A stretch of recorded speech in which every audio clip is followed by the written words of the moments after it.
So today's conversation, 50 Years of the Big Mac, discussion of the modern food environment, will be presented by Dr. James Cain. He is an assistant professor of biology since 2014 here at Aurora University.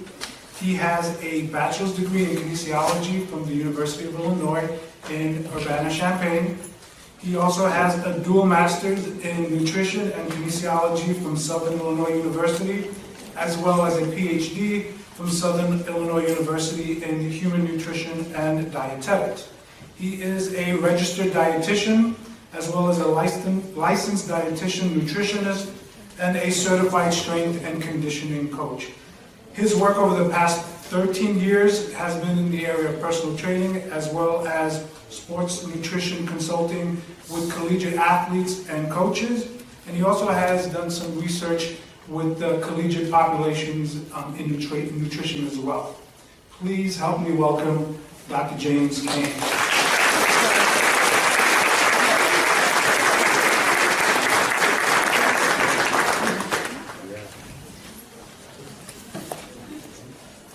I tend to talk fairly loudly, and I tend to walk around a little bit. So if you need me to speak up in the back, just kind of hold a thumb up, and I'll make sure that I'm trying to talk louder.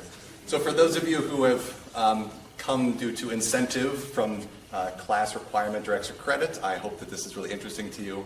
For those of you who are coming just out of your own will, I am grateful for your attendance.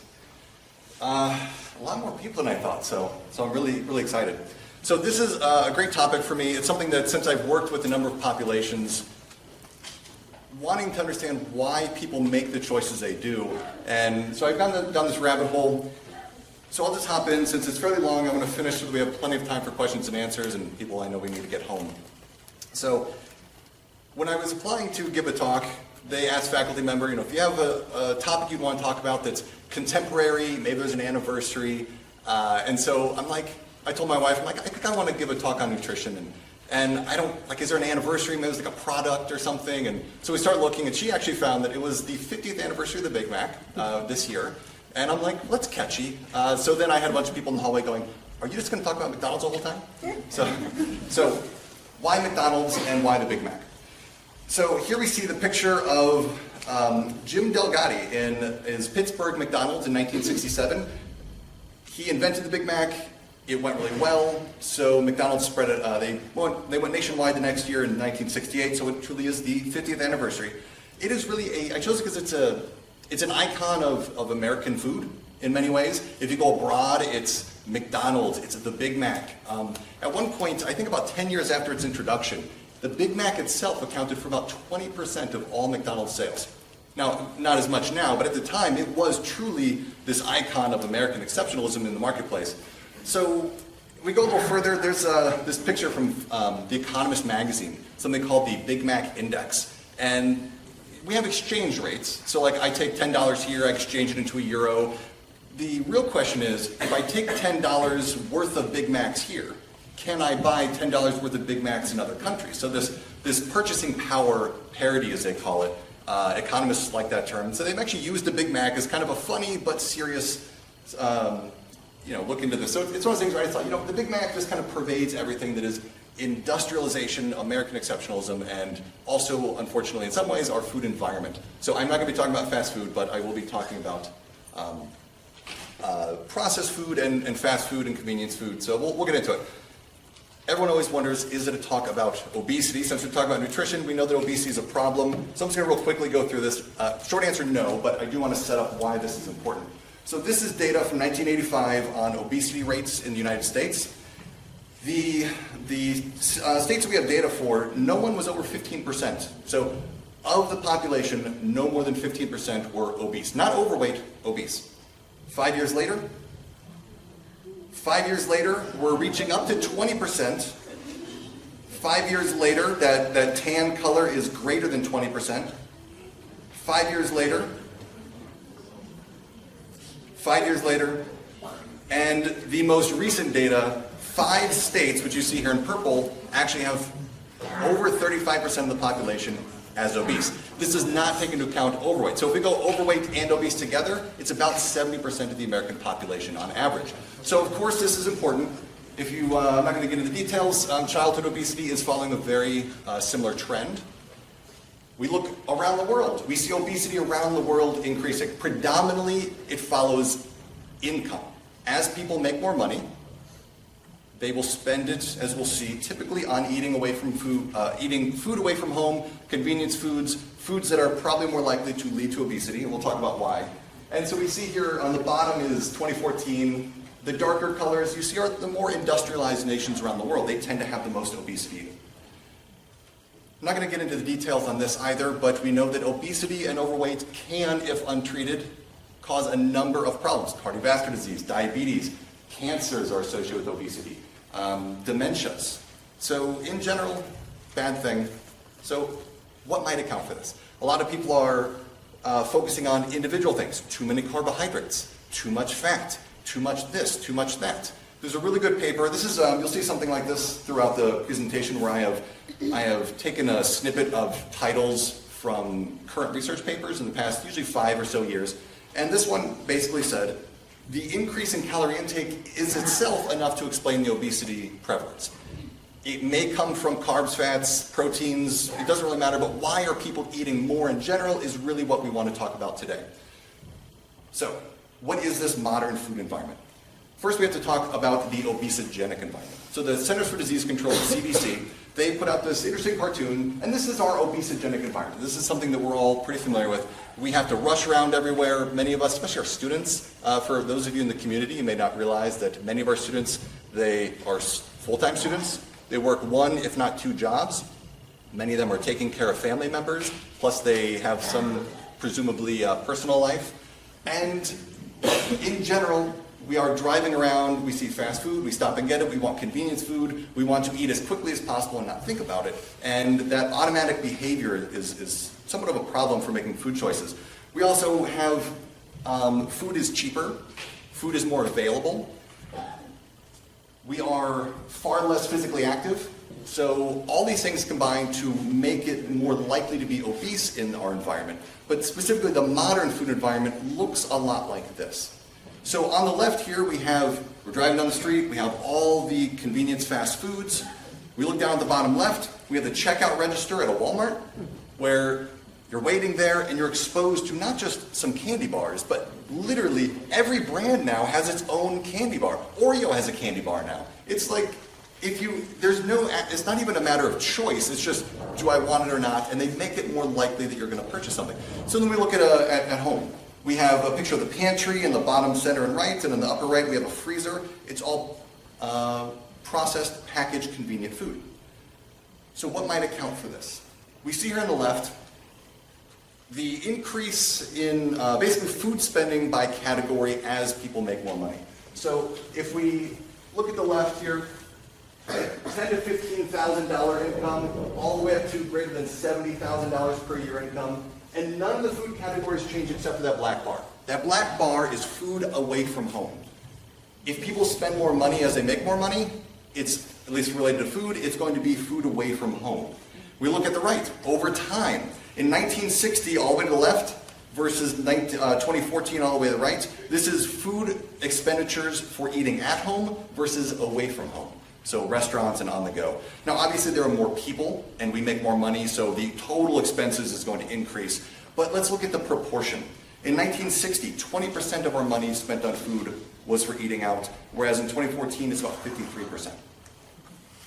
So we break down the current diet. This is from 2009 and the numbers are 2012, but the graph is from 2009. Basically the same numbers here. In that yellow we have ultra-processed food. In green, plant-based foods, and in red, animal-based foods.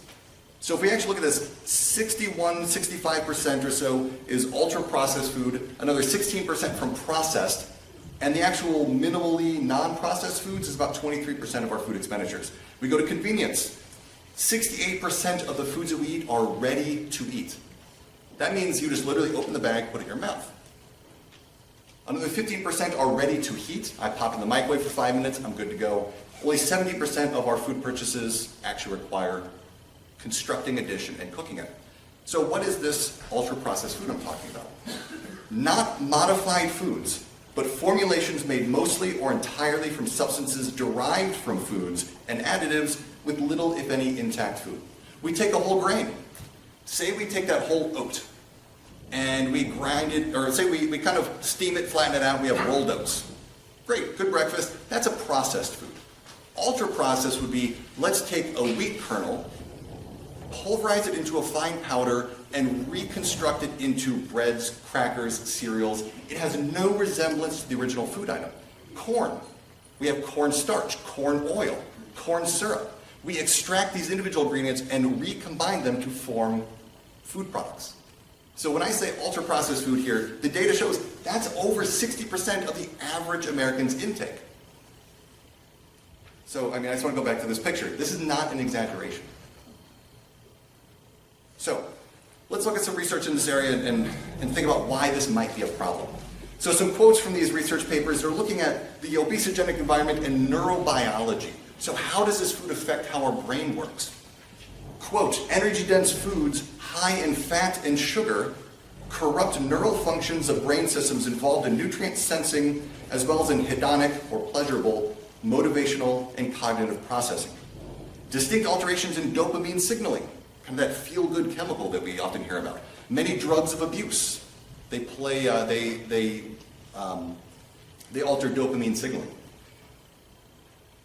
Energy-dense foods condition cue-reward associations and motivate appetitive behavior, and especially in individuals with specific genetic backgrounds.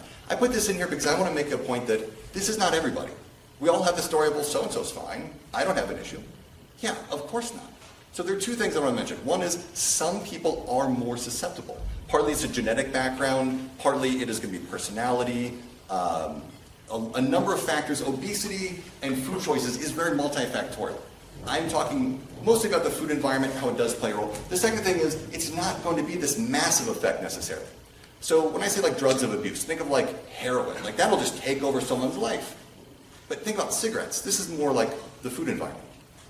Cigarettes, no one's going to go steal a TV and hawk it for money to buy cigarettes. But they are addicted. They're thinking about it constantly. They will seek it out. If the opportunity arises, they'll take advantage of it. And so many of these modern foods seem to modify brain reward circuitry and thus food choices, similarly to what you could think of, say, cigarettes. So these scientists have come up with a good, really complex map of how the brain works and what drives our food reward behaviors and motivations, but really, this is the summary. Modern food, especially the ultra-processed food, it hits a few key things. Food cues, so over on the left, food cues like sight, smell, and taste.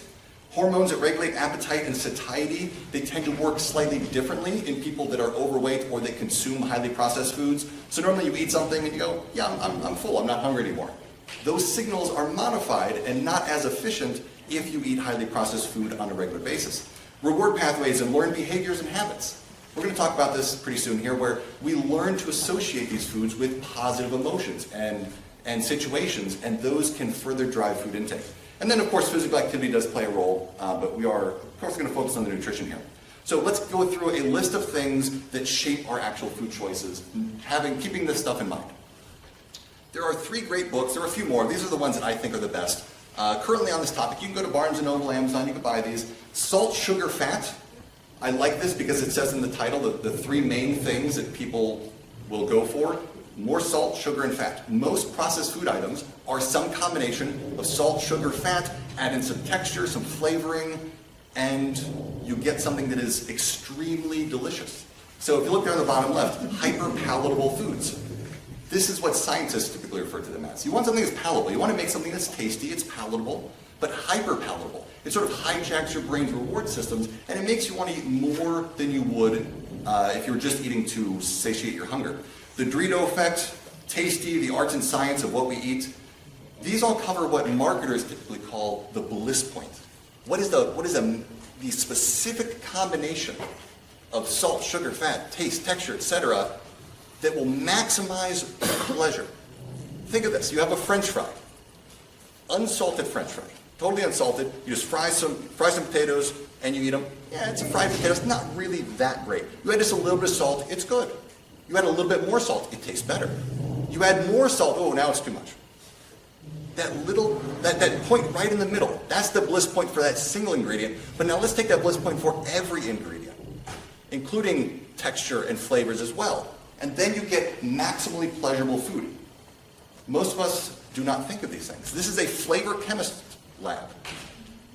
So every major food company, they either outsource or they have their own labs where they will create these food products. This is two examples from these two companies. This is what they do. They have little bottles of flavoring ingredients. They will mix and match and try to, say you want a cherry flavor. How cherry? What kind of cherry? Some are slightly different. A little more tart, a little more sweet, a little more powerful or not. They can try to mask bad flavors, add other good flavors, mix and match different flavors so that it tastes exactly how you want. And then they have other departments where they will look at the performance of the food. What is the texture? What is the shape, the size? Does it, everything down to the crinkly potato chip bag? You might find it slightly annoying. There is a very specific loudness to that Doritos bag because they found that for some reason, that is the specific loudness of the bag that gets people to eat more. I mean, this is the extent to which they go to. You think about salt, for example. You have a cracker with salt on it. It's not even the fact that it has salt on it and how much. If you go down to the microscopic level, what is the shape of that salt crystal? It will melt on your tongue and interact with your taste buds at a slightly different rate, depending on if the salt is in the food, on top of the food, the shape of the salt crystals. This is truly a science. This is food science.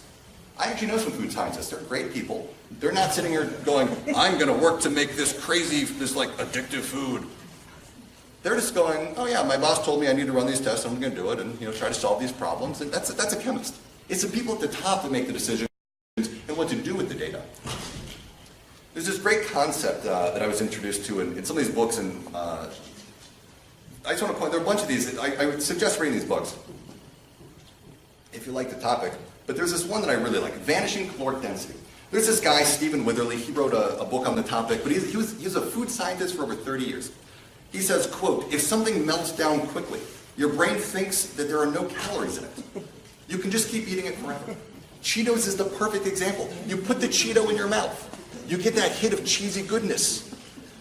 Chew, chew, chew. How many chews until it's basically gone, right? It kind of melts in your mouth, and that flavor concentrates, and you get another good hit, and you swallow it. And so you have the sensation, you filled your mouth with this wad of cheesy goodness. You crush it down in a few bites, and you swallow, but you don't really sense that you've consumed anything, so it's easy to keep eating it.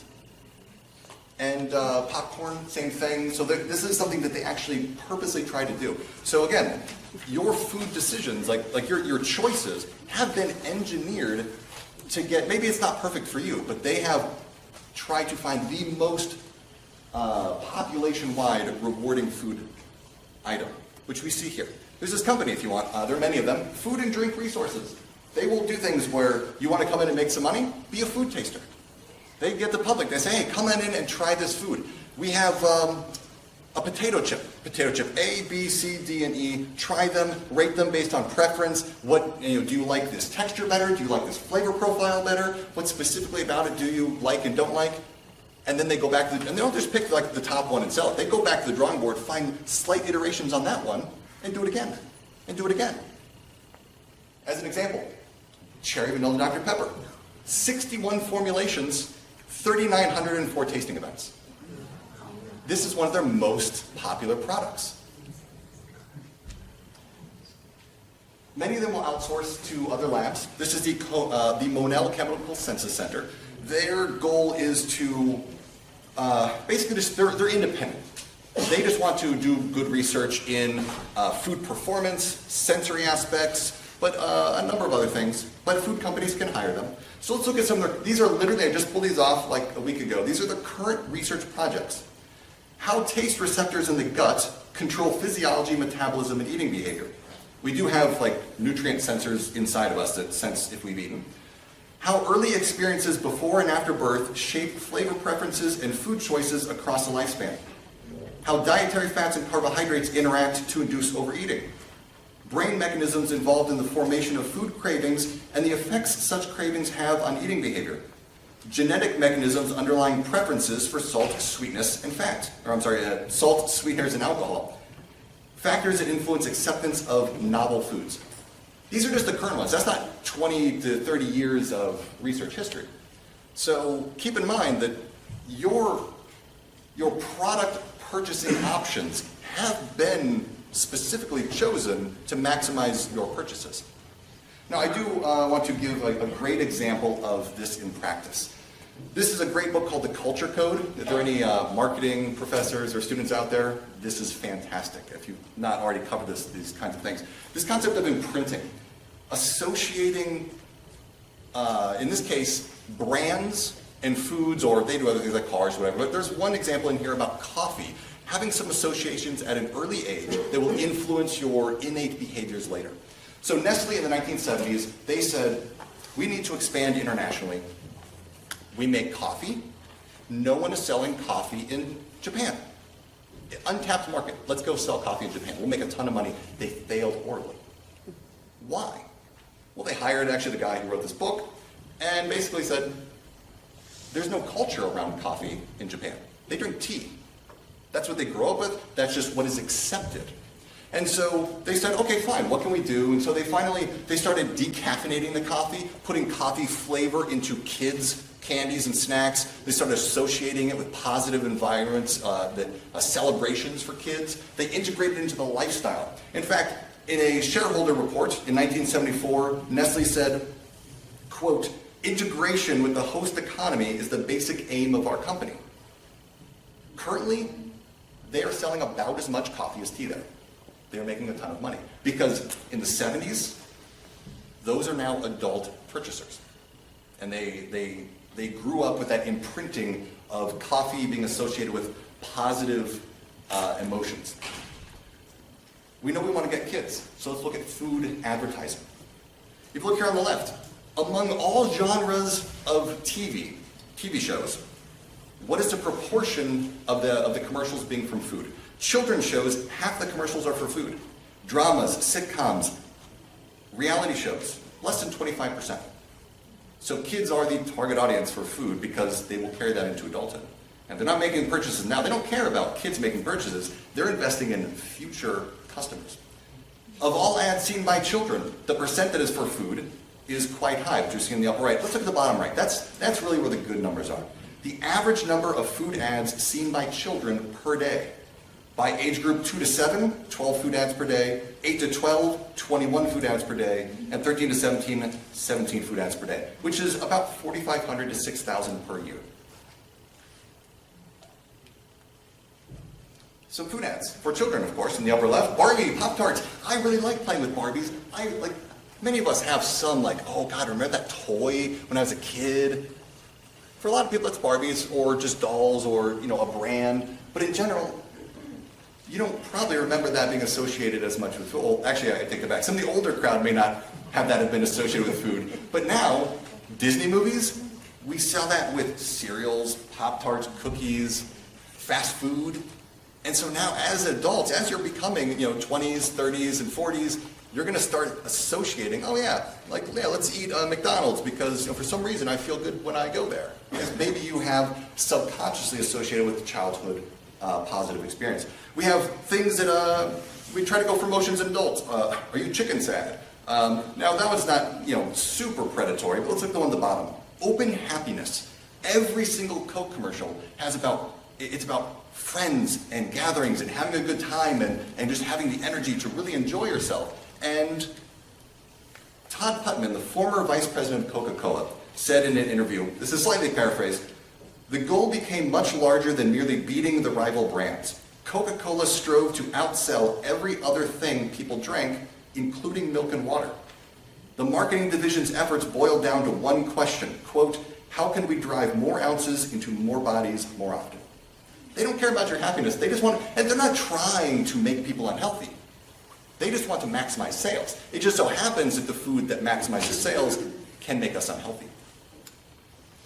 In fact,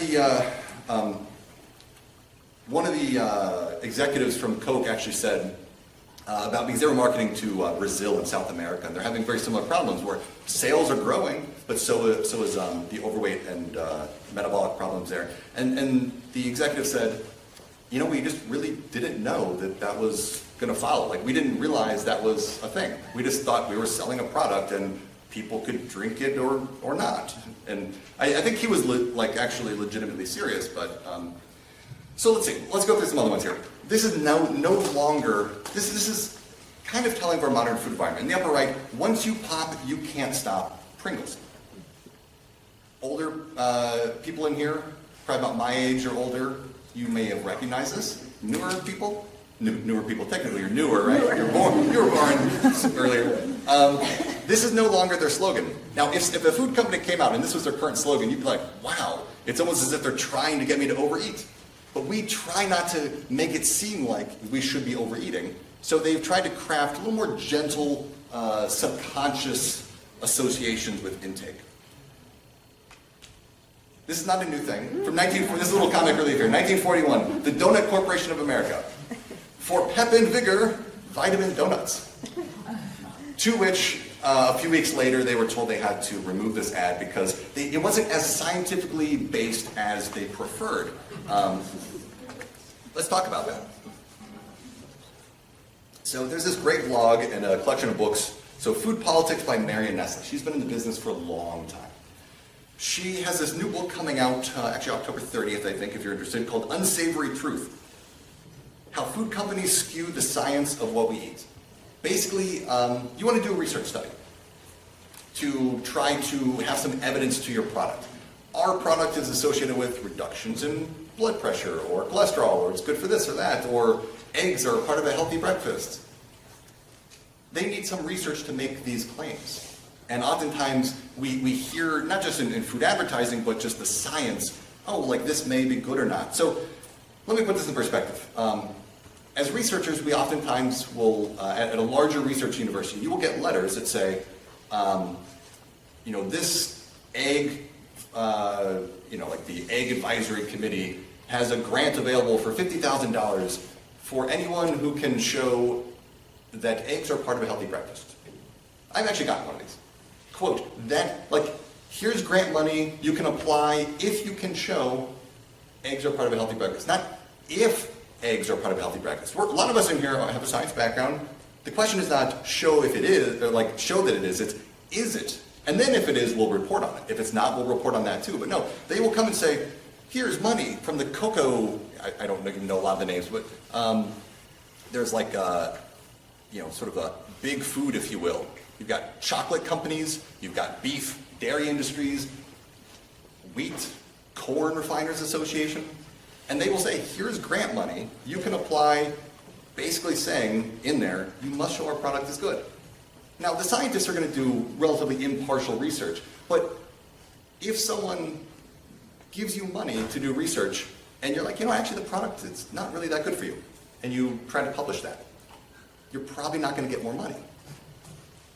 My master's degree, I did research on soy protein from a company out of St. Louis, and I asked my advisor at the time, I was like, what if the soy protein is not really any better, or maybe bad, than these other proteins we're testing for some metabolic health?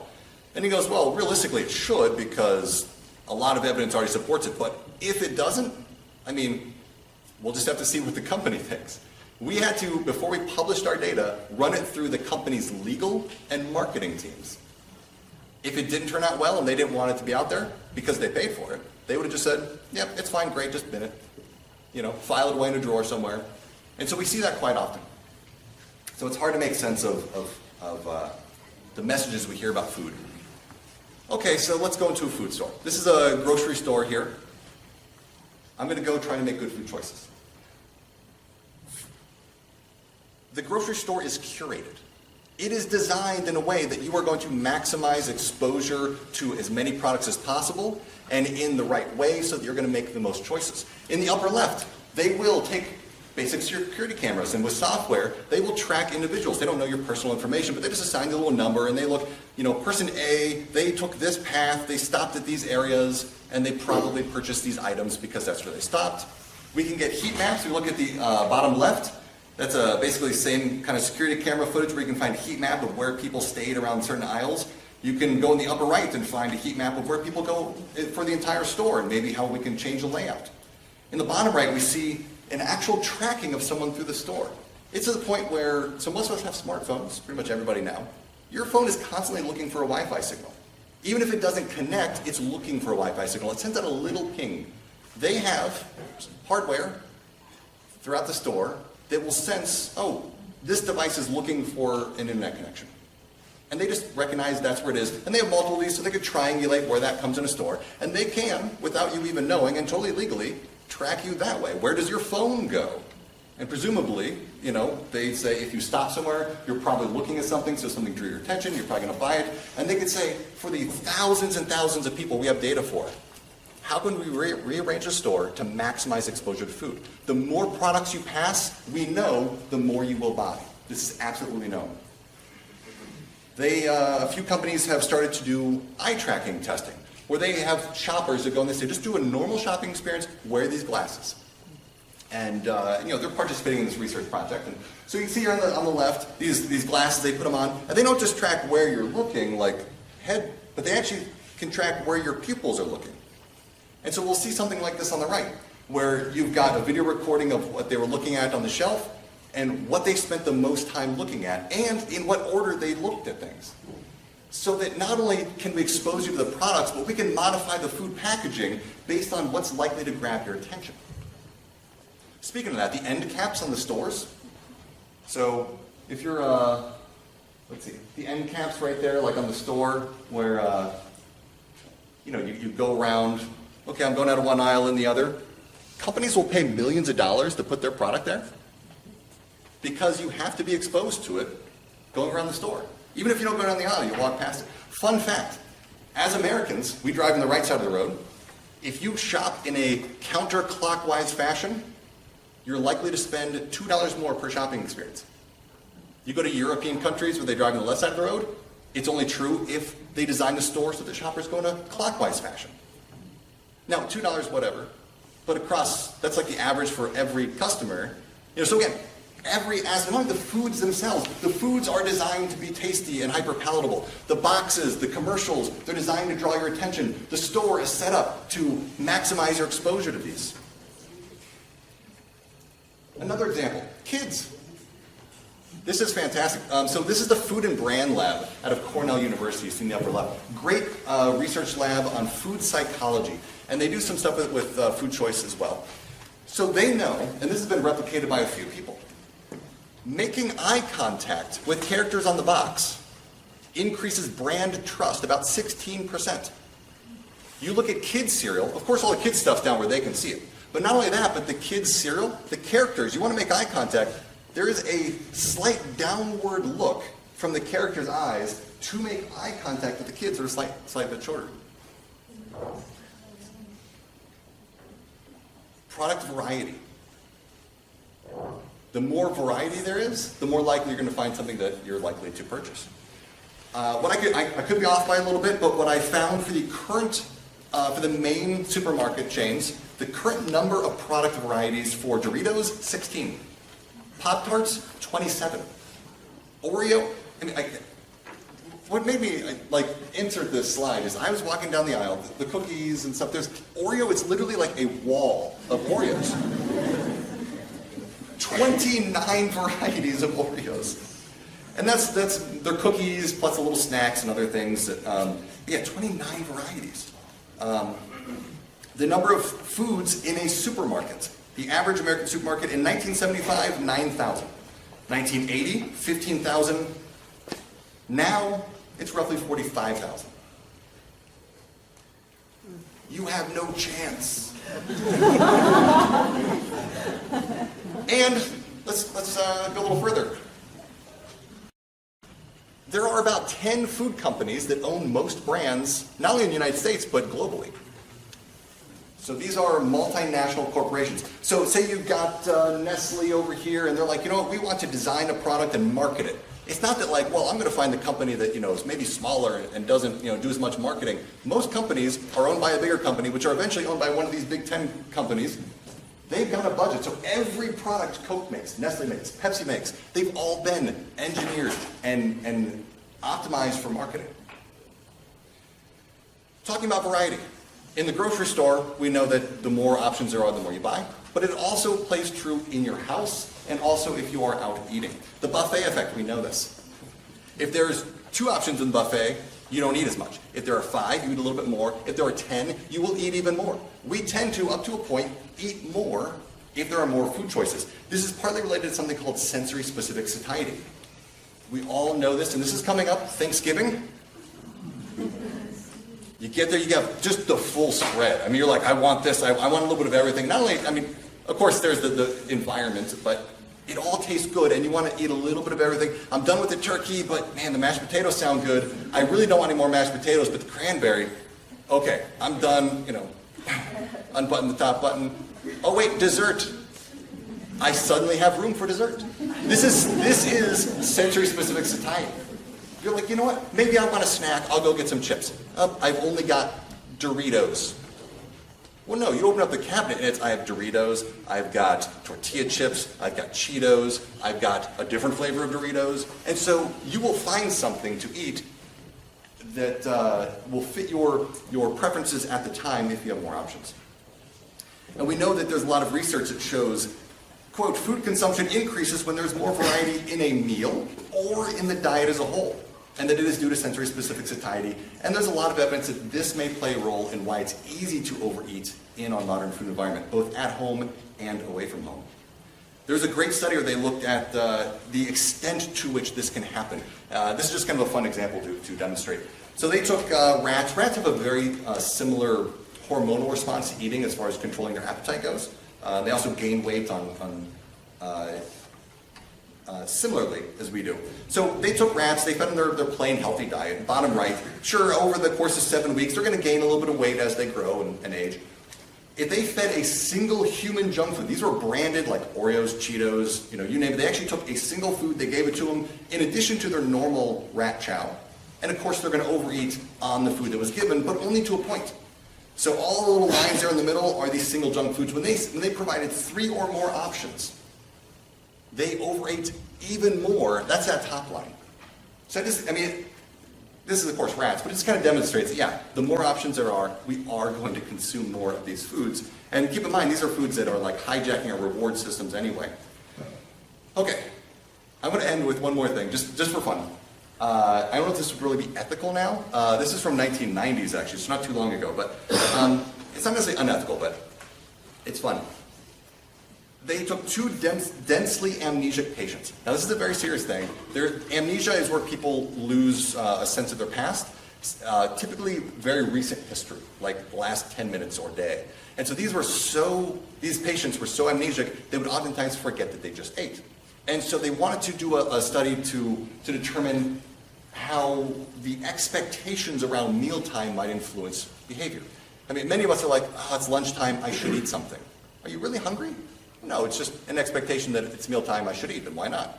So what they did is they took these 2 patients, they fed them a normal lunch. They said, hey, it's lunchtime. Okay, cool, let's eat. They ate lunch. About 20 minutes later, they provided a second lunch and said, hey, it's lunchtime, let's eat. Okay, they ate the entire second lunch. About 20 minutes later, they said, hey, it's lunchtime. The exact same meal for the 3rd time. They ate about half of it before they were like, I'm just not that hungry. The fact that there was an expectation that it was mealtime and that we should eat is so ingrained. And so I could flip back and go to the Taco Bell advertisement for 4th meal. Like, let's normalize this concept of an eating occasion. So I'm just going to briefly talk about the built environment. And really the obesogenic environment. The built environment is basically we have designed our cities to have access to things in a certain way. You go into a restaurant, there's a certain kind of music, a certain setting. So however we design our environment, this everything from food availability, food prices, music, you've got the setting, the expectation. So setting a food price. You pay more for something, that's steak, you have the exact same steak at a restaurant that charges you $50 or $10. The exact same steak. People that pay $15, they tend to eat more, and they tend to rate it as tasting better. Only out of expectation. You paid more, it must be better.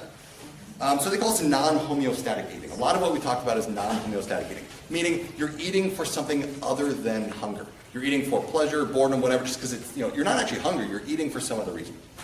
So let's briefly move through and talk about, are we becoming desensitized to the obesogenic environment? This is McDonald's specifically in 1955, around the time they opened, and now. You wanted to get a burger. It was 3.7 ounces. There's basically one option, burger. You want, now you can get a number of sizes ranging from 3.5 to 9.5 ounces. You want a fry. It used to be you got one size, 2.4 ounces. Now you can get order up to about 5.9 ounces. You wanted a soda, it was only 7 ounces. And now it's practically unlimited depending on where you go. The CDC, again, looked at data, not only from McDonald's, but all eating out establishments, and they found that both the drink, sandwich, and side have all increased dramatically since the 1950s. As normal options, not just like the supersize, but of the normal options. This is not just fast food. This is sit-down restaurants, packaged food, bagels, muffins, pasta, French fries, sodas, theater popcorn.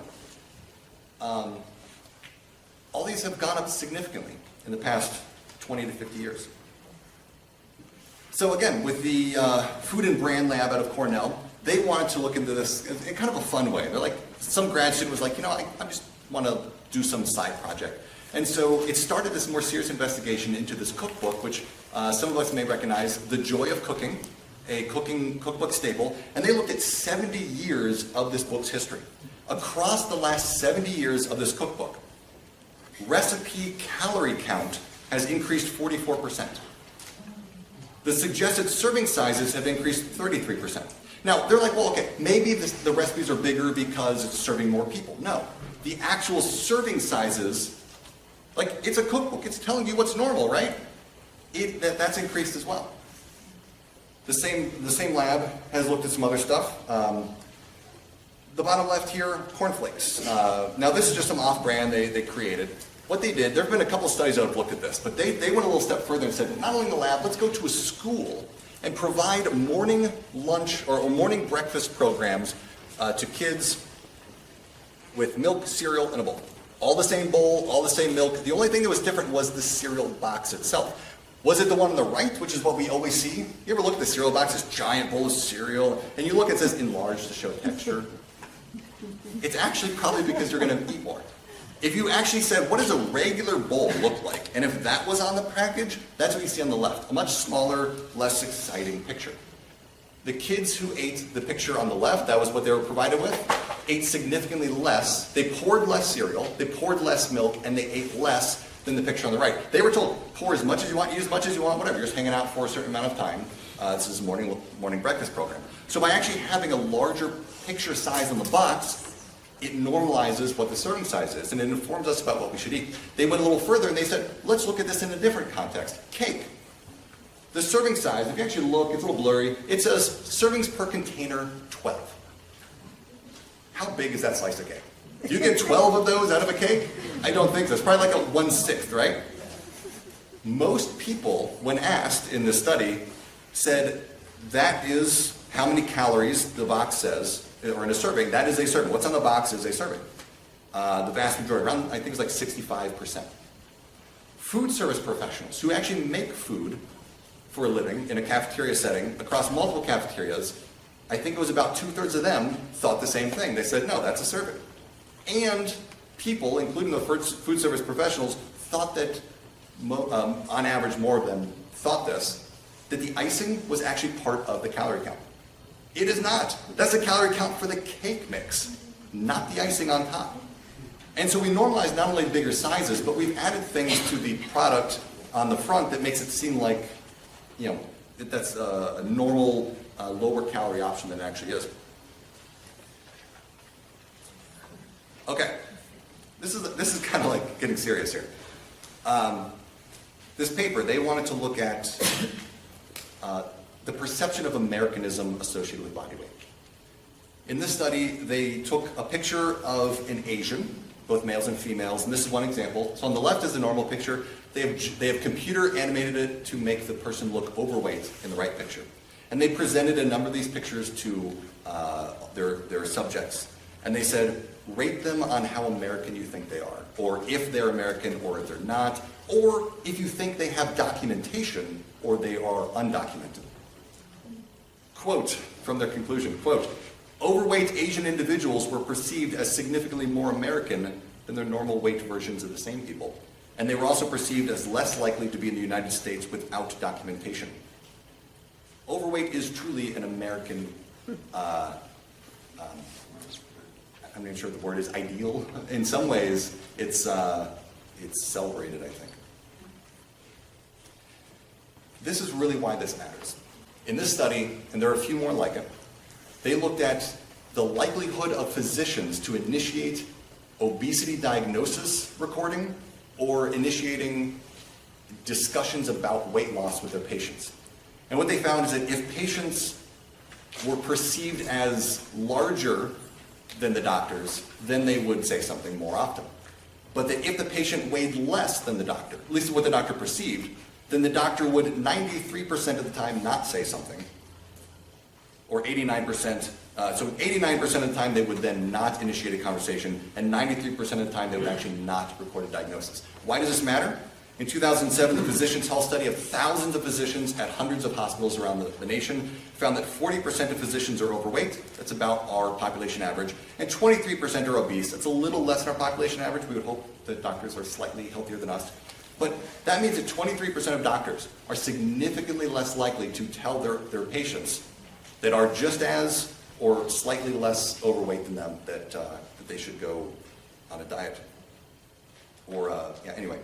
Kind of important issue there. Is this only an American problem? Okay, cool. America, let's move on. Is this only American? There's something called dietary acculturation, where when immigrants come into a new environment, or anyone, when you go into a new environment, you will acculturate, you will take up cultures, customs, foods, activities that are from the home culture where you're moving. So what we see here is all the way on the right is this top bar that shows US-born individuals. And I've added some slope lines here that if we look at the left here, as someone immigrates to America, the longer they're here, the more overweight they become. So on the bottom left to the bottom right is from basically year 1 to year 15. It takes 15 years to become as overweight as a US-born individual. In the upper right and bottom right, we look at diabetes and heart attack. Again, about 15 years until they reach US standards. So in about 15 years, they have fully acculturated and have become overweight and have basically undergone metabolic disease at the same rate we do. There's a lot of really great research that they said, well, why don't we try to take people and put them on culturally relevant diets? So say like they came from Asia. What is a traditional Asian diet? What's a traditional Hawaiian diet? What's a traditional, they've looked at, the ones I found with basically a 10-minute search, Hawaiian, Asian, Pima Indian, Mediterranean, African, Mexican. They said, what were you eating prior to industrialization? Eat that. So more like a whole foods diet, if you will. It's not a carbs, fats, proteins thing. It's just simply the level of processing. In every case, they lost weight, blood pressure improved, blood glucose, diabetes, cardiovascular risk all declined substantially in every instance. There's this concept of nutrition transition. So anthropologically, we think, say like the invention of farming or the Industrial Revolution, so major things in history that have changed our ability to make food or access food. These are major nutrition transitions. Like we went from hunting and gathering to farming, for example. There's a more recent one that is being talked about. In the 1970s, quote, increased reliance on processed foods, increased away from home intake, and greater use of edible oils and sugar-sweetened beverages. And in the 1990s, we see this happening in less industrialized nations like many Central African nations, South America, Brazil especially, and even in rural China. And so let's look at China. China's a great example because their middle class has exploded. There's always been some rich people, there's always been a lot of poor people. That's pretty standard of most countries prior to being fully industrialized. And as they develop, the middle class starts to expand as more people make money. We see here in the upper left, between 1980 and 2010, the average income, which basically is coming mostly from middle class, of Chinese citizens. On the bottom left, the rates of obesity over that same time. I literally just copied that curve and put it on the bottom graph. As they make more money, they're becoming more obese. We look in the upper right, the blue line, their gross domestic product, basically how wealthy is the country. The red line, diabetes prevalence. We look at the bottom right, cardiovascular outcomes, so heart attacks and strokes. This is not income-based, but let's look at that's what it's saying.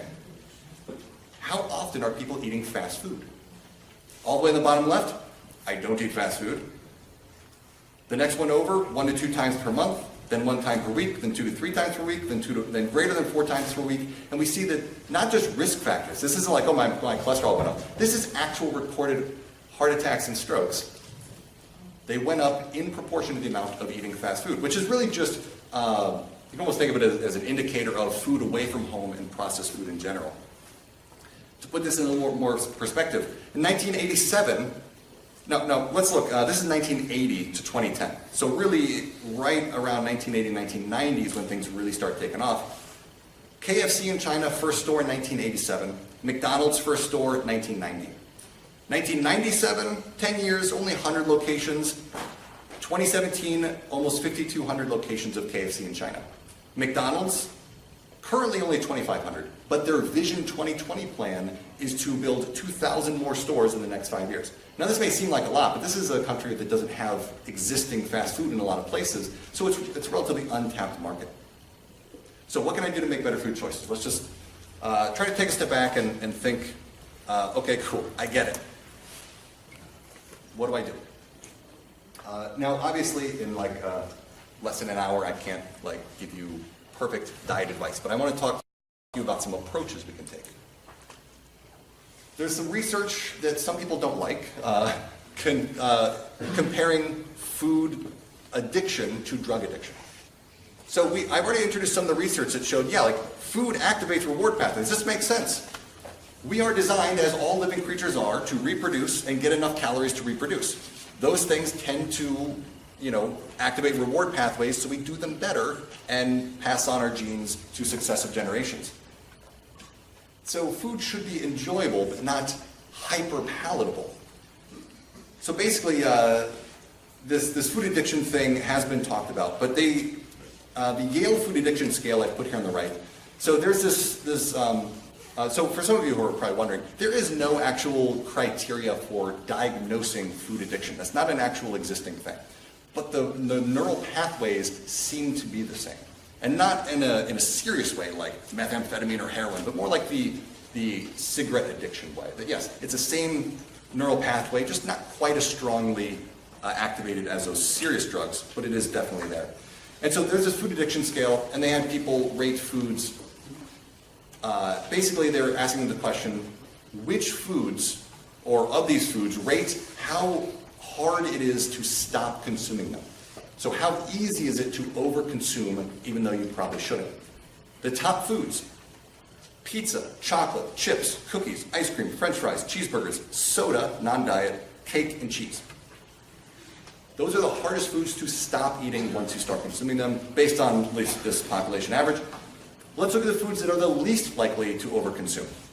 Cucumbers without dip. Carrots, beans with no sauce, apple, plain brown rice, broccoli, banana, salmon. We're not talking like a grilled salmon restaurant. It's like plain, ungarnished salmon. Corn, no butter or salt, strawberries. Now, of course, this is just the foods that they selected. They had a number of foods, and this is how they ranked. And so we have this idea that relatively unprocessed foods, you're less likely to overconsume them. So if you look at this food addiction research, they basically say, how about we think about using this framework to treat obesity? Now, how we actually make that public policy or we integrate that into our food choices is hard to do.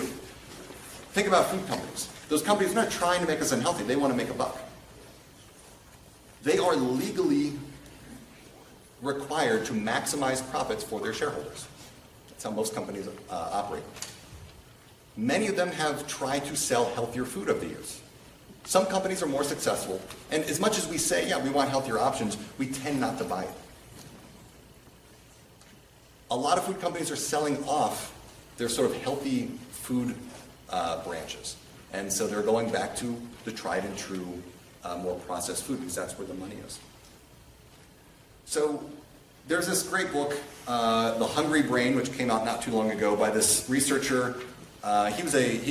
He researched the neurobiology of control of food intake. So basically, what controls appetite and hunger. He has this blog that he calls The Science of Body Weight and Health. It's really great. And he has this kind of flow chart, similar to that one I put up earlier, that said, here are all the factors that influence our food intake. And those ones that I've circled in red here, the satiety system, hedonic or pleasure system, and the overall integrated reward system for motivation and reinforcement. He's basically said, the only way to really address those with food is to, if I go back here, eat those foods at the bottom. The simple foods, relatively whole food diets. There's a lot of research that has looked at a, quote, whole food diet. Whether that's more of a popular term. Scientists tend not to use whole food because it can mean many things, but minimally processed. We know that this works for lowering body weight. We know that it works for diseases like diabetes, dementias, cardiovascular risk factors. There's this great book, it's one of my favorite books of all time, What the World Eats. There's this guy, Peter Menzel, and his wife. For this book, they went around the world, and it's very cherry-picked, of course, but they picked families in different countries. They spent a week with them. And they said, what do you eat over the week? I'm going to record it, and at the end of the week, I'm going to buy all that food and put it in your kitchen with you. So we have a picture of the family and a week's worth of food. Now, maybe not average, but these are some examples of processed food diets, and the next picture will be a little bit different. So USA in the left, and then UK in the upper right, Australia in the bottom right. These are a lot of processed food products packaged, a few fruits and veggies. This is the very other extreme end of it. Cairo, Guatemala, Mali, Ecuador, significantly different food choices. Now, some of this is because they don't have access to this stuff. It hasn't been culturally ingrained. They haven't had that imprinting yet. Some of it is because, on average, they don't make as much as Americans do. Now, of course, in each of these countries, there are wealthy individuals, and those individuals tend to eat more like the average American does. So I would suggest not to go directly to this. Most people think it's an all or none thing. I just am hoping that I can stimulate some thought about food choices, how which things we put into our body affect how our brain perceives reward and drives further food intake. And that while I wouldn't go diet purity and I'm cutting out all this stuff and I'm eating this way, but this is where we're currently eating, and this is perfect, however you might define it. Anything that gets you part way is going to do a whole lot better. So again, this book does a lot to actually give you some suggestions for how to go about it, but ultimately it's just hopefully thinking about it more often helps. So 4 o'clock, if you need to go, I know some of you have classes, by all means take off. Otherwise, I encourage you to stick around and ask questions. I would love to talk with you some more.